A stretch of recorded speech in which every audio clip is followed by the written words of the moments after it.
Fiona stopped just outside of the Mad Dog pub, one of many that the quaint town of Llandrindod had to offer, to catch a glimpse of her reflection in the window. Her long, light brown, curly hair was perfectly in place, falling down her back with just a few rebellious strands to frame her face, and combined with just a touch of freshly applied makeup, she thought with a wry grin that her reflection looked younger than her 26 years. Although normally modest, she was quite pleased with her appearance. She had remained behind to prepare for this evening. The dress she chose fit tight, highlighting her figure, and was cut low enough to reveal just the right amount of mystery. Patrick would be sure to notice. Hi everyone, I'm Adam Barr, audiobook narrator. Welcome back to the Booth of Truth. The booth, my audio booth. The truth, the author's truth. And this is where I collaborate with authors to bring their characters off the page and into stories to be told out loud. What I offer here is not voice acting instruction, but rather behind-the-scenes insight into one voice actor's approach to creating characters and working with the author to build an audiobook. What you just heard was from Ghost Light by LeeAnne Hansen, a fun, long, solid, completely tartaned romp through the Scottish Highlands in winter just before Christmas. And Fiona Corrigan, in the 1920s, is one of a troupe of actors that will be traveling from a little town in Wales up to a little town in Scotland. Patrick's hometown, by the way, where a mysterious laird from his castle presiding over the town has asked them to perform a play he wrote for reasons of his own. And this being the 1920s, and this being a romance, and there being Scotland, you've got to know that the theater in the town is haunted. Hence the name Ghost Light, which is not only that light that appears on stage and is kept on all the time, well, it means much more in this book. But let's talk a little about Fiona Corrigan, our heroine in this book. She is devoted to, crushed on, completely gone for Patrick Berenger. And here we are traveling to his hometown under mysterious circumstances. She sees it as a perfect opportunity. But what happens when Fiona gets there and meets Patrick's dissolute brother, who he hasn't spoken to for years, Sean? You can guess what happens. Things aren't exactly what Fiona planned. Now, there are a lot of mysteries at the end of this book, but when Fiona transfers her affections to Sean almost against her will, it's not a spoiler to say it's a big change for her. Let's listen a little bit. She and Sean have already had a night of passion that they don't understand. And now they're trying to talk it out late at night in Fiona's room. That night, did it mean nothing to you?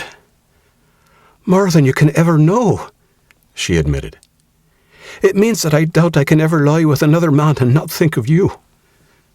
Is that the answer you wanted to hear? No. He grabbed her a little more roughly than he intended. I don't want to ever think of you with another man. Let go of me, she cried, twisting, trying to break free from his now very tight grip. No, he answered. I can't. She pushed again and somehow managed to free herself. She turned to move, but Sean caught her from behind and held her with one arm draped across her chest and the other wrapped around her waist. She felt his heart racing against her back, very much aware of the strength of his body locked against hers. Slowly, gently, his lips found her neck, brushing it lightly. He never deserved you. And you do? Nah, not me. Never. His cheek brushed hers as he moved to whisper in her ear. How I ache for you.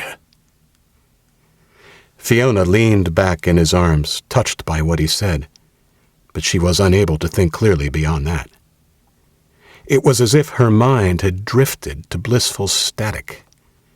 There was a low, wonderful humming all around her, and she didn't dare speak. Crazy stuff going on here that clearly neither Sean nor Fiona expected. What is going on in Fiona's mind, heart, and body as she encounters this unexpected change. And if you're going to be an interesting character in fiction, especially romantic fiction, you better be prepared for change. It's the only constant. Fiona Corrigan, even in the 1920s, as you can tell from that first excerpt, is somebody who's very aware of herself and her body. As an actress, she has confidence. She's up on stage before people nearly every night, and she's confident in herself, and she's confident in her designs for Patrick.